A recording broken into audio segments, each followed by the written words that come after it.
Салтанат Паласы рестораны жалпы кыргызстандыктарды жаңы жылы менен коттуктайт.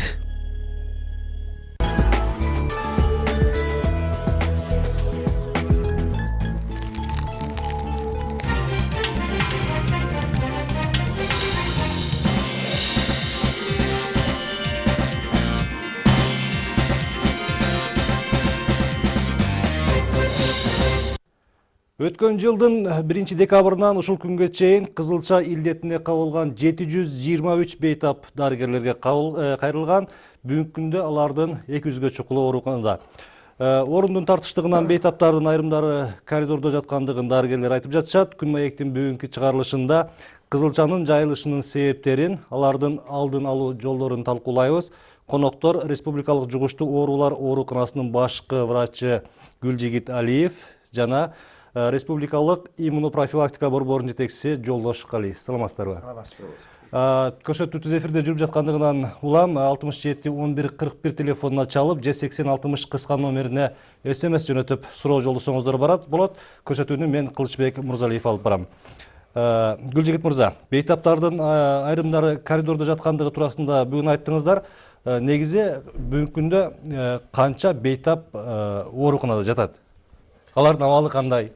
Бул кызылча оорусу башталганы негизинен көбүрөөк баштаганы бул декабрдан башталды да. Декабрдан башталып, мына өзүңүз айткандай бүгүнкү күнгө чейин 723 адам бизге кайрылып, анын 535 адамы биздин ооруканага жаткырылганда, алардын ичинен бүгүнкү күндө дарыланып чыгып кеткендери бар. Бирок азыркы бүгүнкү күндө ошо 200 адам биздин ооруканада жатат. Ооруканада жатышат. Бирок мына кызылча оорусунун көбөйүшү мына акыркы январдан башталды да. Январдан баштап мына бүгүнкү күнгө чейин бул саны 435 болуп кетти да. Ошо жана 723-түн 435 ушу январда эле кайрылган. Алардын 281 биздин ооруканага келип жатып дарыланып, ошондон жана 81 чыгып бүгүнкү күндө 200 калды да. Ушул илдетке кабылгандардын саны кескин түрдө өсүп кеткендигине эмне себеп болду? Кайдан келди бул оору? Же мурда эле бар беле элдин арасында? Эми бул оору негизинен бул өтө жугуштуу оору болуп эсептелгендиктен, мына бүгүнкү күнү биздин Кыргызстанда буга каршы вакцинация жүргүзүлөт. Бул календардык план менен буга Жолдош Сапарович буга жооп берет деп ойлойм. Анан эми негизинен мына 2011 жылда болгон, бул Кара Суу районунда 2012 жылы Кыргызстанда такыр регистрация болгон эмес.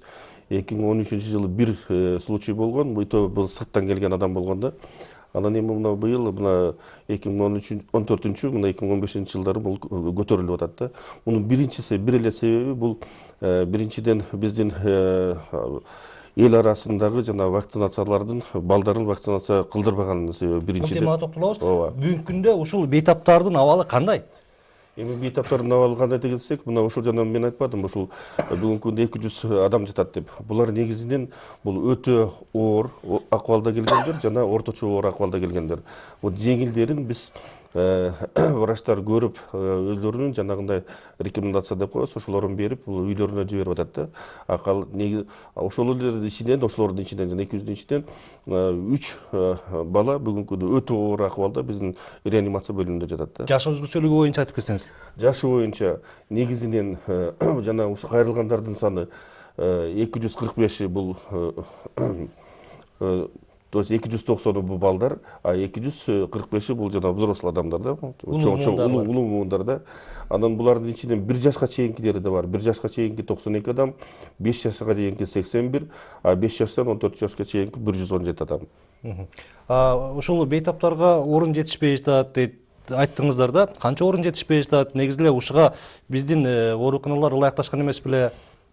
Жок, мындай да, бул жерде биздин жугуштуу оорулар ооруканасы негизинен 400 орундуу. Бул ооруларды бул жана кызылча оорусу негизинен бул өтө аба аркылуу жуккандыктан өтө жугуштуу оорулардын эсебине кирет да.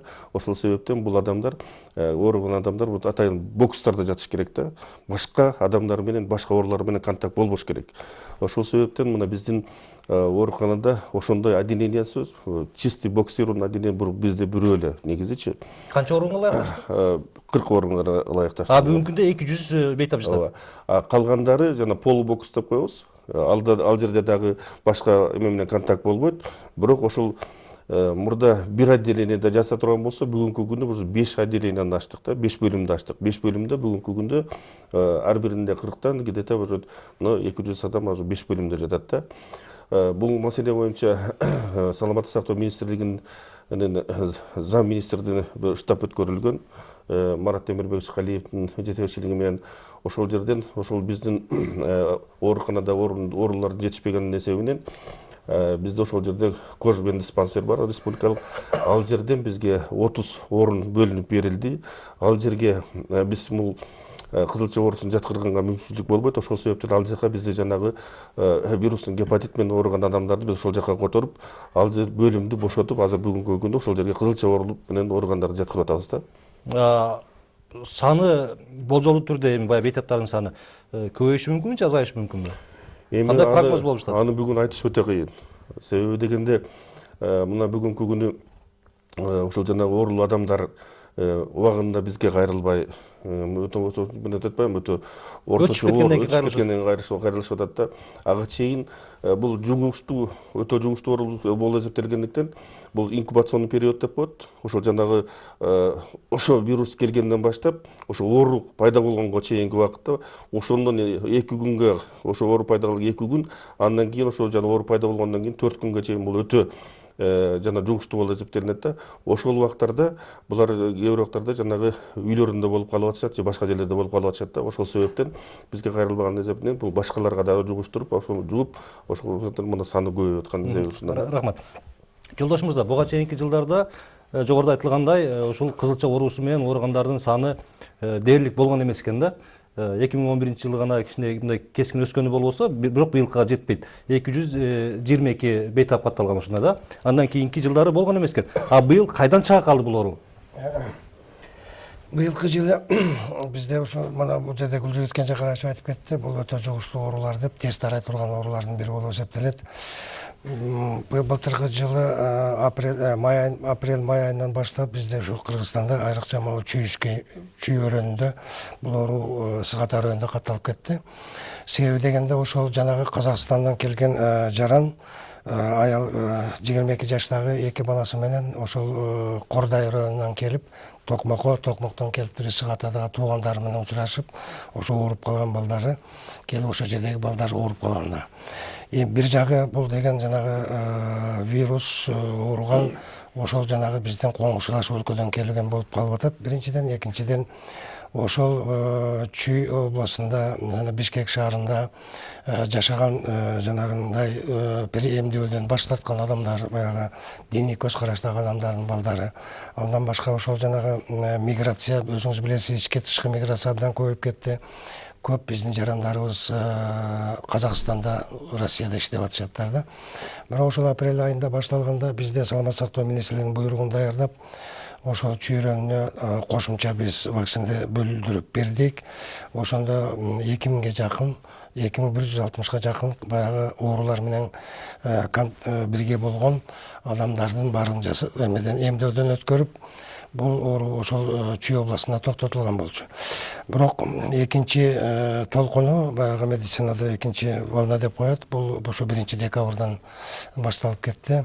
Баягы жаңы жылдын алдында мына ошол бизге келген оорулардын, жанагы Гүлжүгүт Кенжекараевич аткан оорулардын бардыгынан кан алып, аларды биздин вирусологический лабораторияга толугу менен текшерип, андан кийин алардын дагы анализини Москва шаарына жибердик. Москва шаарында ушундай илимий изилдөө институт бар. Эпидемиология боюнча алар ошо анализди жасап, ошол жерде жанагы вирус өтө коркунучтуу вирус. Бул ошонун жанагындай генотипин бизге аныктап берди. D8 деп коет медицинада. Бул ошол вирус бул Россия Федерациясында жана Казакстанда катталган вирус болуп аталат да. Биринчиден ушул бизге как бы бизде коңшу өлкөдөн келип, биздин жарандар жана жогоруда айтылган эмделбей убагында миграция жүргөндөр ооруп калды да. Алдын алуунун жолдору бар беле ушунун? Эми алдын алуу жугуштуу оорулардын, кызылча ооруларынын жана башка жугуштуу оорулардын алдын алуу боюнча саламаттык сактоо министрлиги бекиткен эмдөө календары бар. Бала 1 жашка толгондо ушул кызамыкка каршы эмдөөдөн сөзсүз түрдө өтүш керек. Анан 6 жашка ошол жанагы мектепке барар мезгилде экинчи жолу эмдөөдөн өтүш керек да. Мына ошондо балага толугу менен иммунитет пайда болуп, ал бала эгерде ошол вирус жолуга турган болсо, ал оорубай калат да. Ушул эмдеген инсандар кайра ушул илдетке чалдыгышы мүмкүнбү? Чалдыкпайт алар. Эгерде толугу менен ошол биздин эмдөө графигинин негизинде эмдөнүшсө, бул оору менен чалдыкпайт. Гүлжигит мырза, бүгүнкү күндө ушул бейтаптарды дарылаш үчүн дары дармек жетиштүүбү? Бүгүнкү күндө биздин өзүбүздүн атайын ошол жылына негизинде бизде жугуштуу оорулардын мындай көтөрүлүп турат да, кээ бир убактарда. Мына быйылкыга биз атайын ушул жанагы сасык тумоо оорулары үчүн даярдалган запастарыбыз бар болчу. Бүгүн ошону колдонуп атабыз. Бүгүнкү күнү буларды кызылча оору менен биздин ооруканага жаткандарды дарылоо маселеси бүгүнкү күндө чечилди деп айтсак болот. Дары дармектер жетиштүү. Негизи эле ушул бир инсанды ушул кызылча оорусунун алдын алыш үчүн вакцина кыласыздар да, ошол вакцинага канча каражат жумшалат дагы, бир ушул ооруга чалдыккандан кийин аны толугу менен айыктырыш үчүн канча каражат сарпталат, мындай болжолду айтып бере аласыздарбы?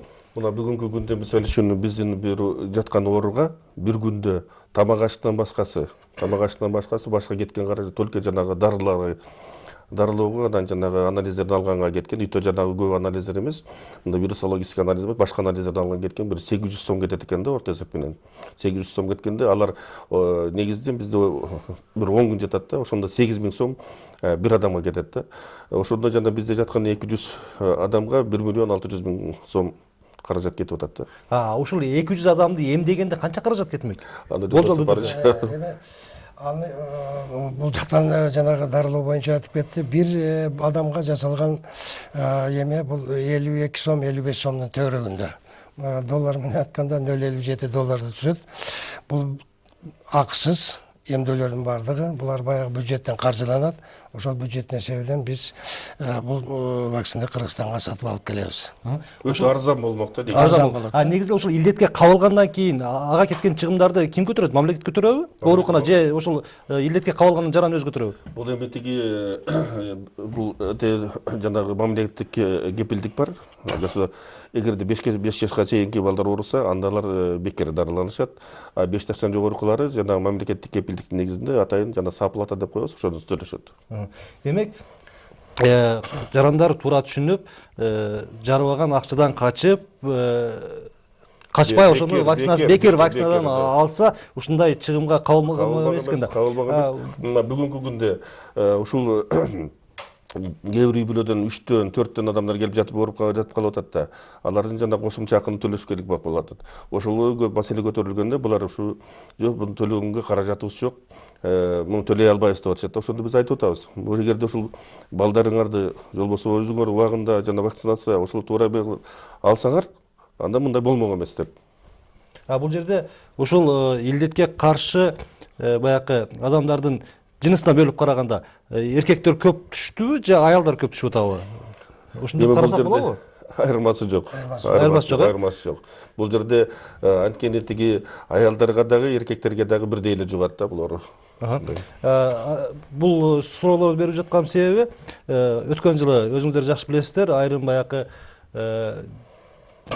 диний көз караштагы жарандар ушундай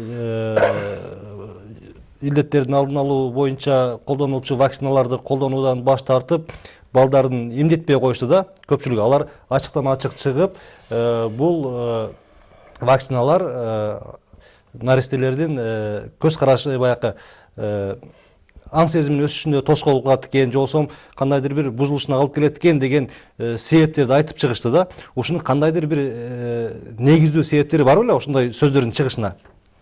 Эми бул боюнча вакциндердин бардыгын даярдоо бул өтө жогорку технологияда даярдала турган вакциндер. Булар бир күндө же 2 күндө дары дармектер даярдалбайт. Ал көп жылдап бул вакциндерди даярдайт.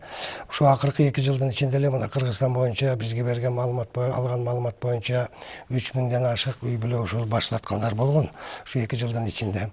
Алар ошо сиз айткандай жана ден соолукка терс таасир тийгизет деп.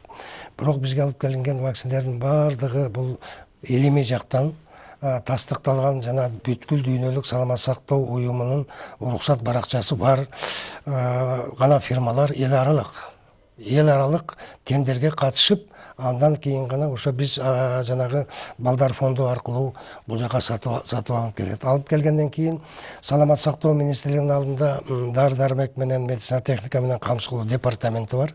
Ал департаментте толугу менен ал Кыргызстанга алынып келген вакциндердин баардыгы сертификациядан өтөт.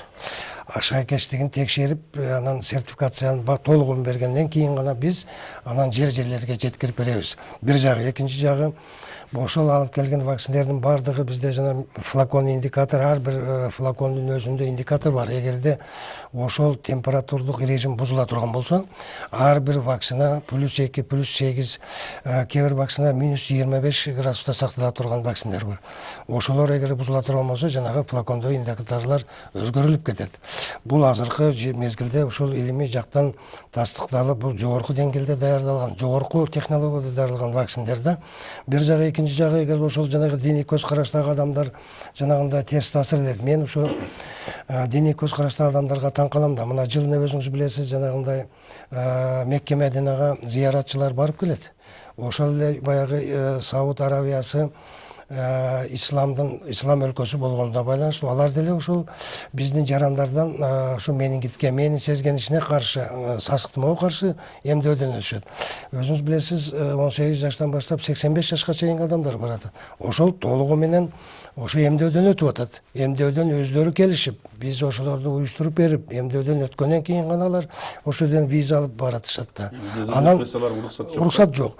Анан келип эле анан балдары өздөрү тиги бизге жанагындай ар кандай сөздөрдө бул Израилде даярдалган, Америкада даярдалган, биздин жанагындай тукумубузга зыян келтирет деген туура эмес эмелер жүргүзөт да. Эми биздин конституция боюнча мамлекет жүргүзүп аткан саясатка биз өзүңүз билесиз, өлкөбүз светтик өлкө.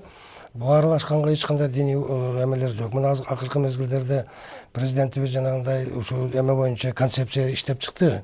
Ошол мен ойлойм туура депчи. Эми өкмөт жасап аткан ишке мындай аралашып терс. Бирок ар бир жаран айтышка акылуу. Бирок элдин арасында ошол диний көз караштуу адамдар мындай жүргүзүүгө туура эмес деп эсептейм. Мына азырдын ушуну кесепетиден оорулардын бир жагыдан да жанагы бизге башка өлкөдөн келген вирус болгону менен, экинчиден ошо баягы баш тартып мына оорулар өз убагында эмдөөдөн өтүлбөгөн адамдардын арасында эң жугуштуу ушу кызылча оорусу катталып жатат. Эми аларды айтып атат да, ушул бизге вакциналар сапатсыз дарылар келет депчи. Ошондон алар ошол себепти дагы жүйө кылып, бетке кармап пикирлерин айтып атышты да. Бизге кайсы өлкөлөрдө жасалган вакциналар келет негизи эле? Сапаттуу же сапаттуу, ошол сапатсыздыгынан улам дагы ушундай кырдаал жаралган жокпу деген? Мен жана жогоруда айтып кетпедим, бул өтө жогорку технологияда даярдала турган вакциндердин бардыгы.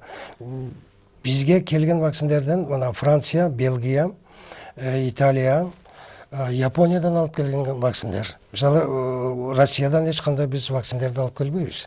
Себеби дегенде алар ошол бүткүл дүйнө саламат сактоо уюмунун уруксат баракчасын алыш элек. Бизге ошол бүткүл дүйнө саламат сактоо уюму жанагындай баракчасы бар гана вакциндер келет. Айттым го, жанагындай толугу менен текшерүүдөн өткөндөн кийин гана анан бизге уруксат берет да. Бир жагы, экинчи жагы, алар да билиш керек да, бул вакциндердин баары дени сак адамга жасалат. Дени сак жаш балдарга жана чоң адамдарга жасалат. Алар толугу менен ошол эмдөөдөн өтөр мезгилде медициналык кароодон өтөт. Эгерде ошол организмде кандайдыр бир терс көрүнүштөр болуп, ооруп эме болгон болсо, алар керектүү анализдерин тапшырышат. Бирок ошолордун баардыгы акысыз. Жанагы эмдөө да гана акысыз жүргүзүлөт да. Эгер ошондо дени сак болсо гана ошол дарыгер, үй бүлө дарыгеринин врачтары жанагы эмдөөгө уруксат беришет. Гүлжигит мырза, жогоруда айттыңыз, ошол бейтаптардын тең жарымга жакыны улуу мундун өкүлдөрү депчи. Эми биз ошол улуу мундун өкүлдөрү болгондон кийин алардын ошол кызылчага каршы эмдөөдөн өткөндүгүн, өтпөгөндүгүн кантип билебиз? Же алардын өздөрүнүн гана көрсөтмөсү боюнча? Өздөрүнүн гана көрсөтмөсү боюнча Анан эми чындыгында бул жерде жанагы кээ бир ошол жана справкаларды жана медициналык справкаларды башка документтерди алып атышпайбы? Ошол жерде дагы бул жерден биздин жана медиктердин да күнөөлөрү бар да, кээ бир убактарда ошол жерде жана эмделгенин эмделбегендерин туура эмес көргөзүп коюшуп да жатышат да. Бул жерден ошон үчүн мына бизде акыры мына тапшырма берилди, ошолордун баардыгын текшерип карап чыгыш керек маселеси боюнча. Мына 10 жаштан жогорку балдардын баардыгын ошо жана амбулаторный карта деп коет, ошолордун баарын карап чыгып, тем более жана окууга кирип атканда ошол справкалары туура так жазылганбы, туура жазылганбы, ошолдо жазылган нерселердин баардыгы, ошонун баардыгын тактоо боюнча саламаттык сактоо министрлиги тарабынан ошо тапшырма берилди да. Түз байланышта кечиресиз. Түз байланышта тил көрүшүбүз бар экен, суроосун угуп алсак. Саламатсызбы? Ассаламу алейкум. Угуп атабыз, сурооңузду берсеңиз болот. Ассаламу алейкум. Угуп атабыз. Мен өзүмө 4 окуу жайды бүтөргөн 4 диплом бар. Кандидат химических наукмун. Өзүм Таластан болом. Анан ушу айтайын дегеним, ушу бул БЦЖ боюнча, кызылча эмнеден жайылган боюнча эң жакшы билем, специалистмин. Сурооңуз. Израилден, Америкадан жана Япониядан келген составтагы эмелер, вакциналар. Bunun составын аныктоочу 2012 жылы Казакстанда Астанада курулган лаборатория. Анан кийин ошол Казакстандын аны составын изилдеп көрүп, бул туура эмес экенин Казакстан запрет кылган. Орусча айтканда. Bunun составында эң жакшы билем өзүм химикмен, 2 дипломум кандидатский экинчим. Биринчим 5 жылдык очно окугам. Анан кийин bunun адамдын каны бар, бул ингредиентте составда вакцинада. Экинчиден эменин чочконун майы бар, фенол бар, формалдегид бар. Бул байке жакшы билет болуш керек. Эгер өтө билимиз күчтүү болсо. Анан кийин буну Израиль өздөрү отказ кылган. Буну 2008 жылы, Япония 2013 декабрда отказ кылган. Бала чакаларга эч вакцинаны бул сайдырбайт. Эгерде информацияңыз бар болсо, буну жаштар эң жакшы билет. Химия жана химия технология Арабаева националдык университеттерге барып сураңыз. Ошол жерде деканаттардан баарынан. Рахмат сурооңузга. Рахмат сурооңузга. Ушул телекөрүүчүнүн пикиринде негиз барбы?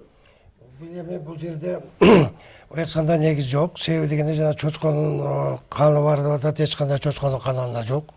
Бул жанагындай 4 диплом алдым деп атат да. Эми бул мен жанагыда жогоруда айтып кеттим да, вакциндердин составында эч кандай андайлар жок.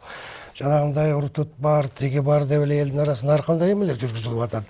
Бирок жанагындай формалдегид жанагы мисалы көкжөтөл кептер сенек оорусуна каршы жанагы токсиндерди гана, ошону токсиндердин күчүн азайтыш боюнча гана колдонот. Алардын бир силети эле калат. Ал эч кандай анын составында толугу менен эле барды болбойт. Ал эч кандай адамдын организмине терс таасирин тийгизбейт жана ооруду да алып келбейт. Эгерде Израиль деп атат, Израилде вообще вакцина даярдашпайт. Израилдин өзүндө деле ошол өзүнүн эмдөө календары бар. Алар бизге келип жаткан вакциналар кайсыл өлкөлөрдө колдонулат? Казакстан, мына телекөрүүчүбүз айтып, Казакстан тыюу салган депчи. Казакстанда эч кандай тыюу салган эмес. Эгерде сиз жакшы маалымат алып аттыр, байке, бул Казакстандын өзүндө дагы эмдөө календары бар. Ушул эле дарылар менен. Ушул эле дарылар менен. Бир жагы, экинчи жагынан алар эч кандай эл аралык уюмдардан эме албайт. Алар толугу менен экономикасы өтө жогору. Алар азыркы мезгилде жанагы өпкөнүн сезгенишине каршы, жанагы аялдардан жанагы рак шейки матка деп коет, ошого каршы жанагындай вакциналарды уже колдонуп атат. Алдына кетип атат алар. Онкология, шишик ооруларына каршы эмдөөлөрдү жүргүзүп атат. Эми чочконун майы, эч кандай жок да. Жок, эми ушундай сөз болуп калды. Чочконун майы, чочконун каны адамдын ден соолугуна кандайдыр бир терс таасирин тийгизген учурлар барбы? Ялныз эме курамында жок да ал вообще эле. Курамында жок да. Бул жерде дагы бир жанагы вакциналарды жанагы бөдөнө барга ошонун жумурткасында анда дагы японский мөдөнүндө ошолордун жумурткасында өстүрүп анан таптаза бул өзү штамм чыгарат да өзүм улам өстүрүп отурган өстүрүшөт да. А бул жерде тиги ал живой организм да, бул тирүү нерсе да, бул тирүү микробтор да, тирүү вирустар. А бирок тиги күчү аз да, азайганда алсыздандырат. Алсыздандырып калган да. Анан кийин баягы организмге келгенден кийинки келгендерди алар аны менен алышып аны өлтүрүп турат да. Ошон үчүн бул эч кандай башка кошумча эчтеке кошулбайт ал жерге. Биз Кыргызстандын абасы таза, суусу таза, чөптөрү дары деп айтып жатабыз да. Эми ошол Кыргызстанда дары чөптөр өсөт деп атат. Эми ушуга бизде каршы күрөшкөн табигый нерселер барбы? Бул жугуштуулукка каршы жок. Жок. Кечиресиздер, түз байланышта тил көрүүчүбүз бар экен, суроосун уга алсак. Саламатсызбы? Сурооңузду берсеңиз болот. Угуп атабыз. Мисалы, Сурооңузду айтыңыз. эми да мына сиздер вакцина деп атасыздар. Мисалы, шаар жерлеринде берилиши мүмкүн, ушу вакцина берилбей калды деп атпайсыздарбы? Айыл кыштактарда ушу вакциналарды берилбей эле калып кетет да, себеби эки пункттар иштебей. Рахмат сурооңузга. Эмдөө толугу менен жүрөбү? Же жетишпей калган жерлер барбы? Жок, эмдөө толугу менен жүрөт. Ар бир айылда, ар бир кичинекей айылдар, алыскы баягы мисалы Чаткал, Тогуз-Торо, Чоңолай райондордо да, айыл кыштактарда ошол жерде фельдшерге акушерский пунктта сөзсүз эмдөө жүргүзөт. Бир жагы, экинчи жагы жанагы карындашым берип аткан суроо болгондо, ар бир жанагы фельдшерге акушерский пункту күнүң эле жасалбайт. Ал жерде элдин саны, жаш балдардын саны аз болгондуктан, бир неделде бир жолу, же болбосо бир айда 2-3 жолу алар ошол жанагы вакцинаны өзүнүн жанагындай муздаткычта сактап, ошол мезгилде толугу менен өткөрөт. Эми андай бизде маалымат жок, ушул баягы жасалбай калды деген. Бирок бул дагы биздин көзөмөлдө турат. Убактыбыз аз калып барат, кыска жооп берсеңиздер. Ушул эмдөөгө каршы чыккан учурлар акыркы учурларда эле байкала баштадыбы же буга чейин деле болчу беле? Бул эмдөөгө каршы чыккан акыркы 2 жылда баштап ушундай жанагындай диний көз караштагы адамдар, молдокелер чыгып, ушундай жанагы байкада суроо берип атпайбы? Менин эмемде ушундайлар көбөйүп баратат. Азыр өзүңүз билесиздер, жанагы интернет аркылуу ар кандай эмелер Россиядан алып келгенден дискеттерди биздин жарандар алып келип берип атат. Бирок эми баягы мыйзам бар да. Жугуштуу оорулардын алдын алуу боюнча жогорку кеңеште каралган мыйзам бар. Ошол мыйзамдын негизинде. Эми ошол мыйзамда эле 5-беренесинде каралган жер бар. Эгерде ошол эмдөөдөн баш тарта турган болсо, ал толугу менен кат түрүндө жазып бериш керек. Бирок биз медициналык кызматкерлер толугу менен ошол баш тарткан адамдарга биз маалымат беришибиз керек. Кайсы ооруга каршы эмделет? Эгер эмделбей калганда кандай оорулар менен ооруп калат? Мына азыр өзүңүз көрүп атпайсызбы? Кызылча оорусу жанагындай эпидемиялык изилдөө жасалганда 10 жаштан 19 жашка чейинки балдардын арасында оору көбөйүп, бул 51,2% түзүп атат. Азыр эми саламаттык сактоо министринин Гүлжүгүт Кенжегаевич жогоруда айтып кетти, буйрук даярдалып, азыркы мезгилде каржы министрлигинде өкмөткө уже кат жолдолду. Ушул биз 10 жаштан 19 жашка чейинки балдардын арасында 1,34,000 бала болот экен. Ушу бардык региондордо ушуларды толугу менен, эгер ушул каржы маселеси чечилип кала турган болсо, жакын арада ушул вакциндерди сатып алып келип, ушу биз эмдөөдөн ушу жаштагы балдарды толугу менен эмдөөдөн өтүп, ушу кызылча оорусуну биз токтотуп калышыбыз керек. Андан башка бардык жанагы маалыматтарды уяларалык уюм жана бүткүл дүйнө саламаттык сактоо уюму да бул боюнча жардам берейин деген аракетте болуп атат. Элдин арасында жанагындай баракчаларды даярдап, кызылча оорусу кандай оору, кандай кайра кайрылыш керек, эмне жумуштарды аткарыш керек, интернет аркылуу бардыгын даярдап бердик. Азыркы мезгилде мына айрыкча мына Чүй областы менен Бишкекте үймө-үй кыдырып түшүндүрүү иштерин жүргүзүп, эгерде ошолор үйүндө денеси ысып ооруп жаткан балдар болсо, тезинен ошолор дарыгерлерге кайрылыш керек. Себеби дегенде, муну биз бул ооруду, кызылча ооруну жана жогоруда айтылып кетти го, өтө коркунучтуу, өтө жугуштуу, тез тарачуу оорулардын бири болуп эсептелет. Ошон үчүн муну биз саламаттык сактоо министрлигинин азыр көзөмөлүндө болуп атат. Муну токтотууга аракет болуп атат. Эми ата-энелер ушундай кандайдыр бир себептерден улам өздөрүнүн балдарын эмдетүүдөн баш тартып атса, эми ошол ушундай оорулар жаралып атат деп сиздер айтып атасыздар да. Эми ошол эмдөөдөн баш тарткан ата-энелерге кандайдыр бир жоопкерчилик каралганбы мыйзамда? Мыйзамда ал боюнча жоопкерчилик каралган эмес. Бирок биз ошо баш тарткан адамдарга биздин медицина кызматкерлер ошо мыйзамдын негизинде биз милдеттүүбүз да, медициналык түшүндүрүү иштерин жүргүзүшүбүз керек. Мына өзүңүз айткан жанагы диний көз караш менен Азыркы күндө биздин ооруканага келген оорулардын ичинде алар дагы бар, алардын балдары дагы бар. Өзлөрү алып келип мынакей азыр жаткырып атышат. Эмне деп атат азыр бүгүнкү күндө эми ушул? Биз эми аларды эми биздин эми айтып атабыз. Мынакей ушундай убагында эмдетип убагында эме кылсак, унчугушпайт, көрөт, туура кыласың, ошон эмдетип койсок болмок экен деп ушундай айтып атышат, бирок өзлөрү дагы.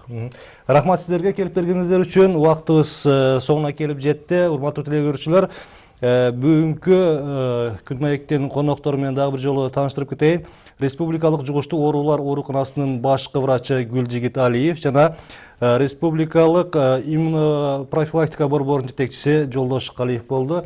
Соңку сөз иретинде мен кыскача статистикалык маалыматты окуп кетейин. 2012 жылы бүткүл дүйнөлүк саламаттык сактоо уюму кызылча жана кызамыкка каршы күрөшүүнүн 2015-2020 жылдарда аткарылчу иштеринин стратегиялык планын иштеп чыккан экен. Ушул планга ылайык быйыл кызылчадан каза болгондордун санын 95%га чейин кыскартуу каралыптыр. Анткени дүйнө боюнча кызылчадан 1980 жылы 2,6 миллион адам, ал эми 2013 жылы 145.700 адам каза болгон экен. Алардын көпчүлүгү 5 жашка чейинки балдар деп айтылат ушул маалыматта. Ал эми 2000-2013 жылдар аралыгында кызылчага каршы колдонулган вакцина болжол менен 15 миллиондон ашуун адамдын өмүрүн сактап калыптыр. Ооруну дарылаганча алдын алган жакшы да, арзан да болорун бүгүн биздин дарыгерлер айтып кетти. Андыктан баарыбыз алдын ала дарылануудан, оорунун алдын алуунун аракетин көрөлү. Көрсөтүүнүн кезектеги чыгарылышында жолукканча аман бололу.